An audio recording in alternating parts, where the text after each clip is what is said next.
Kalau untuk case anak apa sih yang paling banyak di Aceh? Tapi kemarin berdasarkan rilis isu yang kami bahas tuh, Program sehari menjadi pemimpin. Nah, selama program itu apa aja yang dilakuin? oke. Ha-ha. Jadi program sehari jadi pemimpin ini Kak, mau dia anak penjahat sekalipun, dia boleh join di situ. Habis dari, misalnya kita cerita kegiatan, apa yang mereka rasakan? Terlepas, jangan yang di dalam forum ya, di Ya. luar forum, efek dari kegiatan itu apa sih sebenarnya dari perasaan anak-anak sendiri? Gitu. Ini bukan Bayu yang ngomong nih, Iya, tapi makanya berdasarkan statement anak-anak. berdasarkan statement. Pertama mereka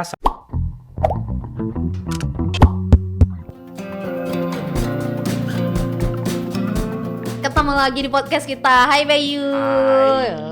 Biasanya kalau ngelihat sosok Bayu ini kan selalu kita dengar ya dari teman-teman aktivis ya. Ya dari satu warung kopi ke warung kopi yang lain, dari satu cerita ke cerita yang lain. Ya hari ini bergabung dengan kita di podcast Sago TV. Nah Bayu, apa kabar? good, baik. Goodnya gimana tuh? Lemas. Capek yang ngurusin kerjaan. Ya baik, alhamdulillah.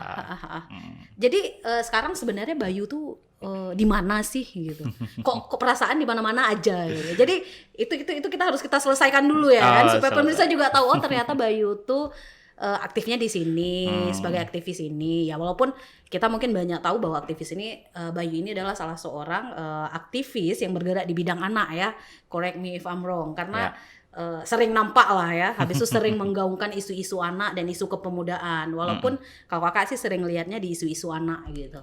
Oke.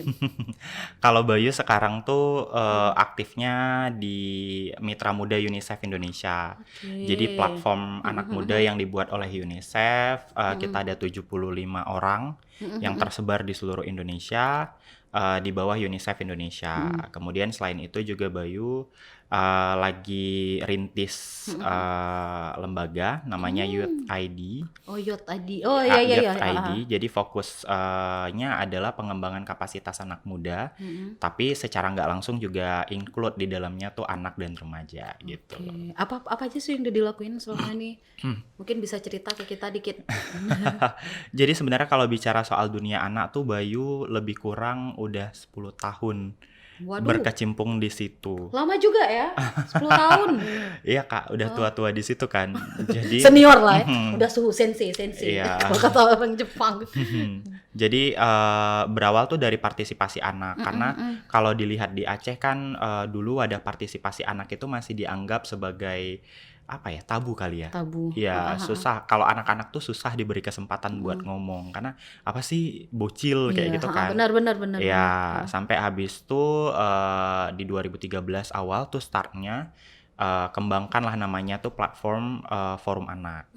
Nah, sampai Forum Anak ini mulai berkembang di seluruh Aceh di 23 kabupaten kota, mulai mengakar rumput sampai ke desa-desa juga dan waktu itu disupport oleh Dinas Pemberdayaan Perempuan dan Perlindungan Anak Aceh. DP3A ya. Ya. Berarti sampai sekarang masih aktif tuh ya bekerja sama dengan DP3A. Masih, Bayu tidak di kepengurusan Forum Anak tapi sebagai tim etik. Jadi menangani kalau ada kasus dan lain-lain yang berkenaan dengan Forum Anak tuh di situ. Boleh nggak nih cerita sedikit gitu? Kalau untuk case anak apa sih yang paling banyak di Aceh? Biasanya kakak tahu sih, misalnya ada kasus kekerasan, pelecehan seksual, tapi sekarang yang paling marak itu apa gitu? Ya, sebenarnya banyak Kak, isu kasus tuh banyak sekali ya, dan terus berkembang kalau dari tahun ke tahun. Tapi kemarin berdasarkan rilis isu yang kami bahas tuh, kita baru aja bikin event nih Kak, namanya Sehari Jadi Pemimpin. Oh, I see. Itu tuh kakak sering dengar tuh topiknya itu katanya tuh kalau nggak suaramu beri arti gaungkan partisipasi Iya, gitu ya. Jadi salah satunya kita ngomongin soal partisipasi itu lewat event kan. Jadi kita buatlah event Sehari Jadi Pemimpin. Nah, di event Sehari Jadi Pemimpin ini kita buat diskusi, ada diikuti oleh 5 orang anak. Di situ kita buat diskusi lah, kira-kira isu apa ya yang paling krusial yang harus segera kita selesaikan. Ternyata muncul 3 isu prioritas. Nah, isu pertama yang muncul itu terkait soal ya pastilah kekerasan seksual. Ya. Tinggi nggak tuh kasusnya? Ya, tinggi lah. Kepo ya. Enggak, karena kan selama ini kan sering kita lihat di media ya. Kayaknya kalau dulu Aceh tuh nggak ada yang kayak gitu. Apa karena dulu mungkin tidak se-open sekarang? Ya bisa jadi ya. Cuman kakak penasaran aja, bener nggak isu-isu kekerasan seksual tuh memang tinggi? Ya, secara angka memang Mengejutkan. ya kalau Bayu gini Kak, kasus itu walaupun satu ya kasus gitu loh. Paham. Iya, walaupun satu itu kasus, apalagi dia berbicara soal kekerasan seksual, itu kan satu hal yang tidak bisa ditolerin kayak gitu kan, ketika bicara soal kekerasan seksual. Dan untuk angka sendiri ya tentu meningkat seperti yang kakak bilang. Kenapa meningkat? Mungkin kesadaran orang untuk melapor itu menjadi lebih banyak gitu sejak pemerintah melakukan sosialisasi, edukasi, ayo melapor nih, ini nomornya. Mereka jadi lebih, oh ya ternyata kalau kita melapor itu bukan jadi sesuatu hal yang tabu, bukan jadi sesuatu yang mengerikan, tapi itu memang harus kita laporkan. Dan hak mereka juga ya untuk mendapatkan perlindungan. Oh, luar biasa. Kemudian apalagi tuh? Tadi katanya ada 3. Selain kekerasan seksual juga ada bicara soal perundungan, bullying. Ya itu parah juga tuh ya. Benar. Jadi sangkut pautnya tuh sama kesehatan mental Kak. Jadi kalau anak zaman sekarang kan sering tuh bilang-bilang kesehatan mental health ya. Lemas. Sikit-sikit baper ya. Nah, jadi ternyata itu juga ada dampak dari perundungan. Jadi ruang aman anak tuh udah mulai terkikis gitu ya. Ruang aman. Nah, kemudian isu yang terakhir adalah soal partisipasi. Jadi sejak pasca 10 tahun lalu itu dibentuklah wadah partisipasi anak itu ternyata kan sudah menyebar Kak ke daerah-daerah, ke desa-desa. Tapi ternyata ada pihak-pihak yang tidak bertanggung jawab tuh menggunakanlah wadah ini untuk hal-hal yang tidak diinginkan. Contohnya misalnya, sorry ya motong misalnya ya untuk hal-hal yang sebenarnya tidak pantas dilakukan oleh anak, misalnya gitu. Atau mereka tidak tahu nih, tidak concern sebenarnya partisipasi anak itu seperti apa gitu loh. Padahal ada batas-batasan, ada etikanya ketika kita bekerja dengan anak, ketika kita melakukan aktivitas dengan anak, ada batasan-batasan yang harus kita jaga. Tapi mungkin karena mereka tidak in case nggak paham. Jadi itu nggak seharusnya gitu, makanya perlu ada peningkatan di situ. Ya, mungkin gini ya, peningkatan secara pengetahuan. Tapi ini menarik ya, karena kan dirimu yang singgung tadi. Kakak juga sebenarnya kadang-kadang sering melihat tuh ya. Ini fenomena yang kita ngomong ya. Enggak sensitif kok. Kadang-kadang ketika melakukan aksi itu kan kadang-kadang juga ada yang bawa anak. Itu sebenarnya diperbolehkan nggak ya? Secara hukum pelindungan anak kayaknya nggak boleh kan? Karena kayak secara nggak langsung kan kita memanfaatkan dan menggunakan anak. Karena bukan juga kita ngomong dari hal-hal lain, misalnya ya nyuruh anak ngemis, itu kan juga jelas. Nah, bagaimana untuk kondisi-kondisi kayak gini? Yang demo kemudian bawa anak atau melakukan aksi bawa anak. Ya ini kan forum terbuka ya. Nah, kita edukasi nih pemirsa. Jadi nggak ada yang boleh disensor. Gimana tuh ya? Bahkan mirisnya Kak, kadang tuh untuk isu politik pun. Nah, itu dia. Kan? Ya kakak nggak mau bilang sih, tapi kan kita sering lihat ya. Begitu, misalnya kakaknya pergi, mamanya pergi, adiknya dibawa nanti disuruh pegang spanduk-spanduk kayak begitu. Nah, sebenarnya ya tidak dibenarkan. Tidak gitu boleh. Ya. Tidak boleh. Ya, gitu ya baiknya ya. Ya, tidak boleh. Sebenarnya tidak boleh. Cuman kan kadang tuh di lapangan tuh suka ada cerita menarik, misalnya kalau saya nggak bawa anak, siapa yang jaga anak saya di rumah kayak gitu dan lain-lain. Paham. Makanya sebenarnya balik lagi ketika kita bicara masalah perlindungan anak, semua orang harus paham gitu loh Kak. Betul. Jadi tidak hanya orang tua saja atau anak itu sendiri, tapi juga dari pemerintah, dari elemen masyarakat, mereka harus paham. Ada etika-etikanya loh ketika kita mau melibatkan anak. Bahkan untuk mengambil dokumentasi anak aja tuh ada etikanya. Iya juga tuh, itu sebenarnya sering juga dibilang tuh kalau foto posting anak itu sebenarnya nggak boleh sembarangan. Tapi itu juga yang sering kita lakukan, termasuk saya.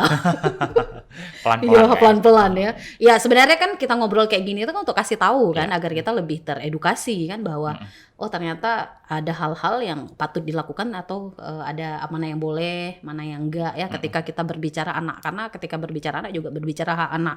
Nah itu menarik tadi kakak sempat list program sehari menjadi pemimpin. Nah selama program itu apa aja yang dilakuin? Oke. Jadi program Sehari Jadi Pemimpin ini Kak, ceritanya tuh sebenarnya pasca pandemi. Belum pasca sih, belum selesai pandemi ya. Belum. Nah, jadi UNICEF itu kita mensupport aktivitas anak-anak muda untuk mendukung campaign imunisasi, kemudian juga campaign COVID-19 itu sejak tahun 2020.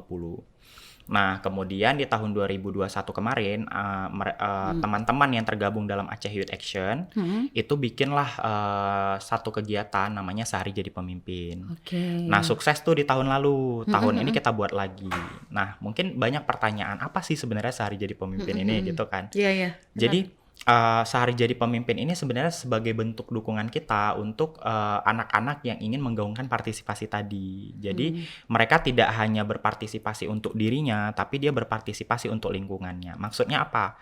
Jadi anak-anak ini terlibat aktif dalam menyusun membuat pemetaan masalah dulu, pemetaan masalah apa yang terjadi di diri dia, di lingkungan dia, di masyarakat dia, kemudian FGD-kan itu, FGD sampai akhirnya jadi satu rekomendasi dan kemudian rekomendasi itu diserahkan kepada pemangku kepentingan. Nah, tapi sebelum itu mereka dapat pembekalan dari UNICEF karena kebetulan tahun ini tuh temanya adalah Take Over UNICEF. Jadi 5 orang anak ini dari daerah yang berbeda-beda. Kemarin ada dari Banda Aceh, Aceh Tamiang, Aceh Barat, Lok Semawe, sama satu lagi Banda Aceh udah belum itu tadi ya? Udah. Oh, Nagan Raya. Nagan Raya. Jadi mereka ini take over sektornya UNICEF. Jadi ada yang jadi kepala Children Protection paham. dan macam-macam. Mereka dapat pembekalan, kemudian mereka belajar sama sektor-sektor, belajar tentang perlindungan anak, belajar tentang partisipasi. Bahkan kemarin beberapa agenda juga mereka sempat diundang ke Walinangro, ketemu sama Walinangro, ngobrolin banyak hal. Kemudian juga ada perayaan World Children Day karena memang dalam lingkup itu perayaan tahun ini. Sampai kemudian di satu hari mereka take over tuh tadi yang petugas maksudnya ya staff, gantilah maksudnya kalau kita bilang kalau ke Walinangro mungkin sehari jadi Walinangro, kalau ke kantor presiden sehari menjadi presiden ya. Oke sih, menarik ya. Nah, habis dari misalnya kita cerita kegiatan, apa yang mereka rasakan terlepas jangan yang di dalam forum ya, di luar forum, efek dari kegiatan itu apa sih sebenarnya dari perasaan anak-anak sendiri? Ini bukan Bayu yang ngomong nih, ya, tapi berdasarkan statement anak-anak. Pertama mereka seneng Kak. Kenapa? Karena mereka punya aktivitas baru gitu. Aktivitas baru mereka bisa ya sesederhana kayak mereka punya teman baru lah gitu ya. Setelah mereka dapat teman baru, mereka tuh kayak diberi ruang aman lah untuk berdiskusi apa saja yang boleh mereka diskusiin kayak gitu. Artinya nggak ada batasan kan. Tapi selain mereka bisa diskusi banyak hal, kita juga kasih pembekalan. Oh, dari masalah kamu itu ini loh, ada fakta-fakta yang kamu harus tahu kayak gitu. Dan senangnya lagi adalah mereka itu tidak hanya dilibatkan dalam event itu, tapi kita berkomitmen mendukung ini dengan cara selama setahun ke depan mereka akan terlibat aktif memberikan masukan-masukan dalam pelaksanaan partisipasi anak di pemerintahan di berbagai sektor. Okay. Kenapa? Karena gini Kak, misalnya misalnya Bayu laki-laki, Kakak perempuan, nggak mau dong suara perempuan itu diwakili sama laki-laki. Sama laki-laki, benar. Nah, begitu juga dengan anak. Jadi kayak ya kepentingan anak tuh hanya anak yang tahu gitu loh. Walaupun secara keputusan mungkin orang dewasa tuh terlibat gitu kan. Tapi jangan lupa suara anak itu harus didengarkan, dihargai dan dipertimbangkan. Oke. Nih, tadi kan Bayu udah cerita banyak hal nih kan. Ini kalau boleh Kakak tahu nih, apa sih yang udah dilakukan oleh pemerintah Aceh dan DP3A untuk mendukung misalnya isu-isu anak? Karena kayaknya kurang nampak ya, terus terang ya. Kalau mau jujur ya, karena banyak hal tuh kayak sepertinya kalau kita nggak dapat langsung informasi dari media yang terbuka seperti sekarang, kita nggak tahu apa-apa ketika ada case. Nah, itu juga jadi perhatian. Apa sih dukungan pemerintah selama ini gitu untuk mensupport isu-isu anak ini gitu dan DP3A juga? Ya, ini Bayu sebagai orang yang melihat gitu ya. Melihat dan terlibat dalam sistem ya. Karena kan tadi Bayu bilang ya perwakilan UNICEF. Kemudian Bayu juga pernah bekerja sama dengan DP3A gitu. Jadi mungkin ini juga salah satu cara ya untuk kasih tahu sebenarnya pemerintah tuh udah lakuin ini loh dengan bekerja sama dengan di bawah koordinasi DP3A, walaupun disupport oleh komunitas, disupport oleh UNICEF. Nah, itu sih poinnya. Ya. Pertama yang paling terlihat itu adalah dari partisipasi anak itu, Kak. Jadi dulu tuh kan memang nggak ada sama sekali ya support untuk bicara soal wadah partisipasi anak. Tapi kemudian sejak 2017 DP3A tuh mewakili pemerintah udah mulai tuh buat yang namanya wadah partisipasi anak berupa forum anak. Bahkan itu di SK-kan secara kelembagaan oleh gubernur. Nah, artinya ketika sudah di SK-kan, segala bentuk dukungan, fasilitas, moral dan lain-lain tuh pasti tertuang di situ kan. Ya harus diberikan. Harus diberikan. Dan itu masih berjalan sampai hari ini. Salah satu contohnya konkret ya. Konkret. Kalau kita ngomong konkret. Kalau SK maaf ya. Iya. Semua kita bisa dapat SK dari mana aja gitu. Misalnya kita di kampus, panitia ini juga keluarin SK, padahal kadang-kadang buang-buang kertas. Tapi kerjanya gimana atau outputnya apa sih gitu yang didapat gitu. Jadi salah satu misi dari forum anak itu kan sebagai pelopor dan pelapor. Kemudian yang kedua adalah sebagai PAPP. Nah, pelopor dan pelapor itu adalah mereka terlibat dalam campaign-campaign yang sifatnya mendukung partisipasi anak dan juga perlindungan anak. Konkretnya seperti apa? Di berbagai daerah tuh case-nya macam-macam, Kak. Jadi misalnya kayak di Sabang. Sabang itu kan mereka punya persoalan stunting, ya kan? Dulu tuh Sabang salah satu daerah dengan angka stunting tertinggi. Nah, jadi anak-anak itu dilibatkan sama pemerintah untuk membicarakan solusi dari permasalahan stunting itu seperti apa. Anak-anak itu juga ikut berkampanye soal stunting, mengedukasi masyarakat, minimal anak-anak seusia mereka. Nah, kemudian lagi kalau kita lihat di daerah lain, misalnya kayak di Gayo Lues, persoalannya perkawinan anak. Nah, usia muda ya, pernikahan dini. Pemirsa. Jadi di sana mereka ikut kampanye, mereka bikin pawai versinya anak-anak, bilang ke teman-temannya, ayo jangan nikah dini gitu kan usia anak, karena ini loh ancamannya, masalahnya. Nah, kenapa kemudian anak-anak ini penting terlibat? Karena kan ada namanya peer support ya. Jadi kayak peer education, peer learning ya. Jadi banyak sekali sebenarnya aktivitas yang mereka lakukan di daerah dan secara nggak langsung karena DP3A tadi support, mereka jadi punya ruang gitu, Kak. Oh, kalau misalnya didampingi kah, kemudian disupport dalam bentuk kegiatan dan lain-lain, itu juga dilakukan. Dan kemudian juga yang dilakukan oleh DP3A sebenarnya memperkuat banyak hal ya, misalnya entah itu melakukan lebih banyak edukasi ke masyarakat, kemudian memperkuat regulasi dan lain-lain. Walaupun seperti yang kita ketahui, tentu segala sesuatu kan kalau dilihat kurang pasti kurang gitu ya, Kak ya. Kalau dilihat baik ada sisi baiknya. Nah, itu balik lagi kita masyarakat yang ngedeliver informasi itu kayak gitu, maksudnya. Maksudnya apa nih? Coba. Maksudnya adalah ya poinnya pemerintah tuh nggak bisa kerja sendiri gitu, Kak. Ya, poinnya sih kalau mau berhasil ya nggak cukup dari pemerintah aja. Bener. Atau nggak cukup dari aktivisnya aja. Memang sinergitas itu penting ya. Penting. Tadi kan udah cerita banyak tuh. Kira-kira apa sih sebenarnya masalah nih yang masih sering terjadi ketika kita berbicara support untuk isu-isu anak? Masalah.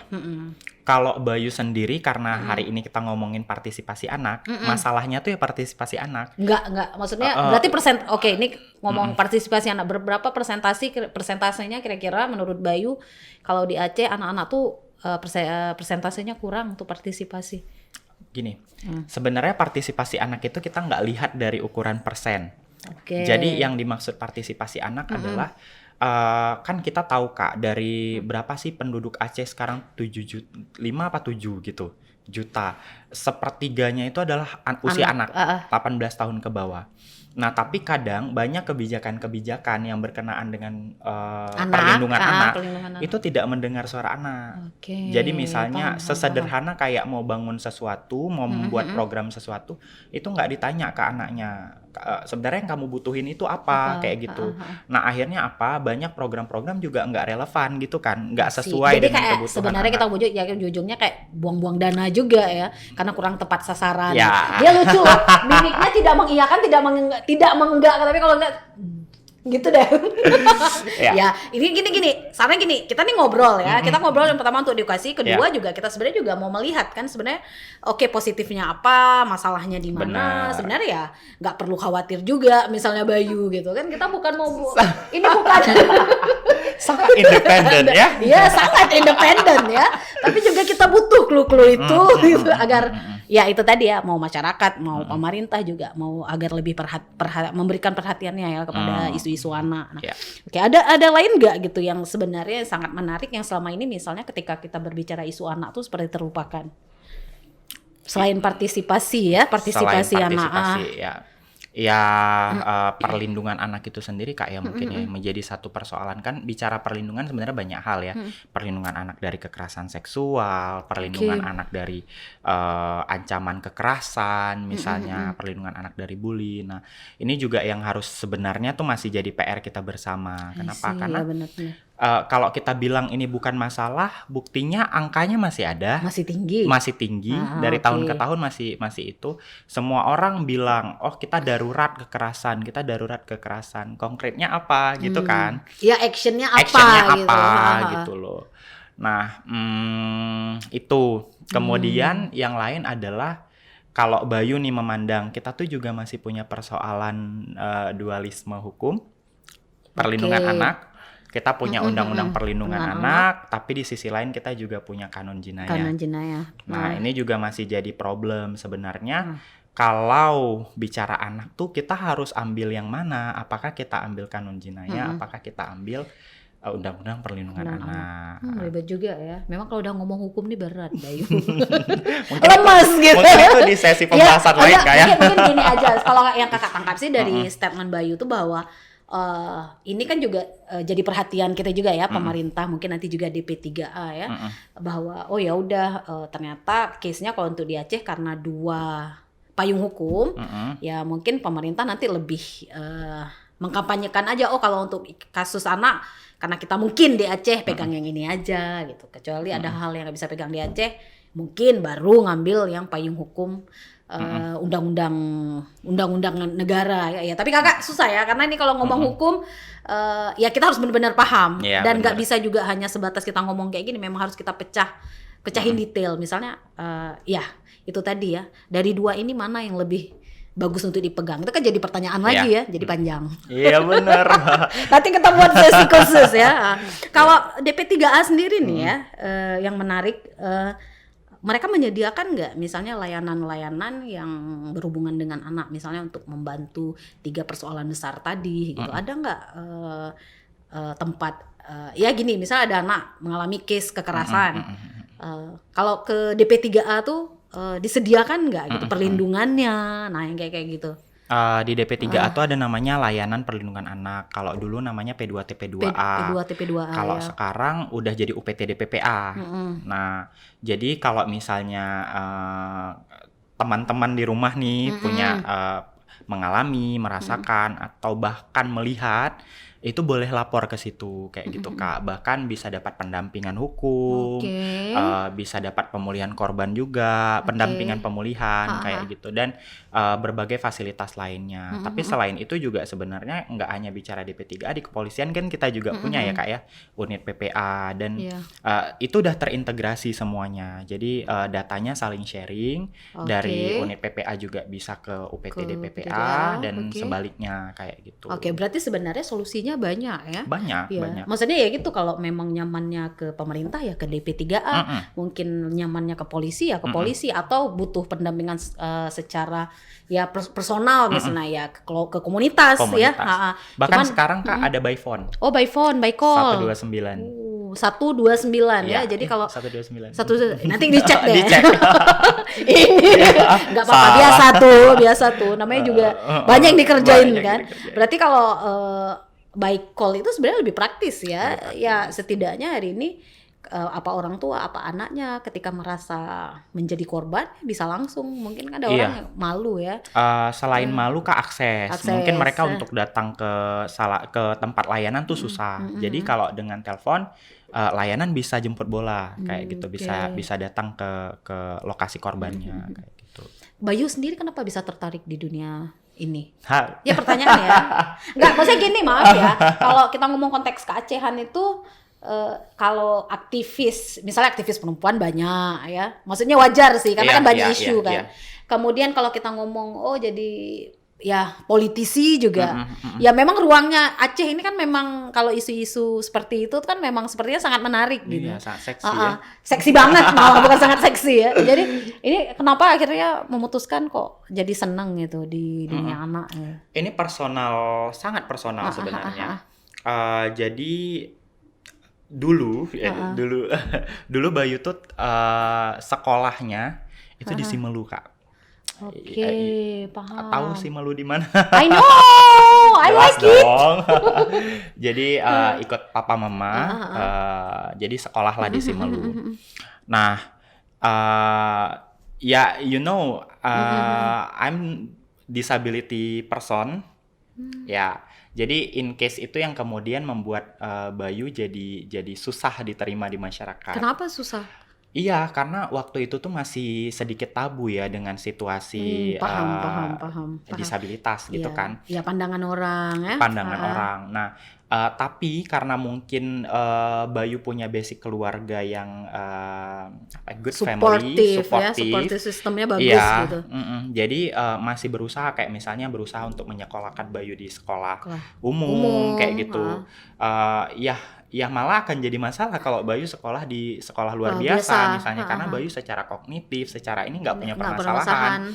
Nah, akhirnya ketika bersekolah di sekolah umum banyak terjadi penolakan. Jadi Bayu entah kenapa kayak tertular mungkin dari orang tua suka kayak ngumpul, berteman kayak gitu. Dan sampai di usia itu pun Bayu nggak memahami sebenarnya Bayu adalah seorang disabilitas. Paham. Jadi kayak normal pada umumnya, bukan bicara disabilitas itu tidak normal ya, tapi kegiatannya normal pada umumnya. Sampai akhirnya ketika mau join misalnya kayak pramuka, OSIS tuh nggak dibolehin, benar-benar tidak dibolehkan karena dianggap kayak nggak mampu, nggak bisa, kamu tuh nggak oke kayak gitu. Sampai waktu itu Bayu anak sosmed, jadi dari awal-awal dulu main Facebook, sampailah ketemu sama forum anak itu. I see. Jadi gini, sebenarnya belajar dari perjalanan hidup ya, pengalaman hidup susah juga. Susah kali gitu nanti ceritanya ya. Tapi biar bahasanya kan kayak gitu. Iya, biar orang sedih. Enggak lah, Bayunya senang-senang aja. Ya, jadi setelah tahu forum anak, mulai kembangkan di Simelu waktu itu, ternyata euforianya bagus, kita punya tempat yang positif, kita bisa diskusi banyak hal di situ dan orang-orang yang bisa akses itu adalah semua orang. Jadi mau dia sekolah, mau dia tidak sekolah, mau dia ekonomi menengah ke bawah, menengah ke atas, mau dia anak penjahat sekalipun dalam tanda kutip dia boleh join di situ. Iya, karena kan ini berbicara anak ya. Iya, kita kan nggak lihat siapa orang tua dia, kita kan nggak lihat dia seperti apa ya. Yang penting ya selama dia anak, dia bisa berpartisipasi kan, dan dia juga punya hak kan untuk itu gitu. Sejak saat itu mulailah terpikir untuk mengadvokasikan isu ini menjadi lebih besar. Nah, menjawab yang itu. Sebenarnya kenapa sih partisipasi dan perlindungan anak perlu diperhatikan oleh semua orang? Kalau menurut Bayu sendiri? Pertama, dia tuh konkret tersebut di dalam undang-undang. Hak dasar anak itu ada 4. Pertama, pemenuhan hak hidup, kebutuhan, tumbuh dan berkembang, partisipasi, dan perlindungan. Itu udah jelas konkret sekali. Bahkan dibahas juga di dalam PBB menyebutkan itu di dalam konvensi hak anak kayak gitu. Itu menjadi landasan yang udah cukup lah menjelaskan ke kita kenapa anak itu penting untuk berpartisipasi dan perlu untuk dilindungi. Oke. Gitu, Kak. Ih panjang ya kalau ngomong ya. Sebenarnya kalau kita mau ngulik-ngulik banyak kan. Cuman ya mungkin harus ada sesi berikutnya nih. Iya ya. Ya, terima kasih Bayu. Mungkin ada pesan terakhir sebelum kita tutup Bayu gitu. Yang Iya, ngena tapi yang ya. ngena. Jangan bumbu-bumbu manis gitu yang jelas-jelas gitu. Iya. Ada satu quote yang selalu Bayu sampaikan ke orang-orang. Jadi kalau misalnya kita mendengarkan suara dan partisipasi anak, kemudian melaksanakan hak-hak anak, maka secara nggak langsung harga diri anak tuh menjadi lebih tinggi dan produktivitasnya menjadi lebih nambah. Gitu. Mantap, Pikirkan mantap, sendiri itu iya. seperti apa. Dalam itu ya pesannya ya pemirsa ya. Makanya kalau lihat anak secara nggak langsung ya kita juga harus berpikir bahwa setiap anak tuh punya hak. Iya. Setiap anak itu punya suara. Oke Bayu, terima kasih atas waktunya, Terima luar kasih biasa juga sudah ya. diundang. Nggak terasa kayaknya nih udah hampir 30 menit ya. Kita akan ketemu di podcast selanjutnya mengenai isu-isu anak dan isu perempuan ya, tentunya disupport oleh UNICEF dan DP3A. Terima kasih. Assalamualaikum warahmatullahi wabarakatuh.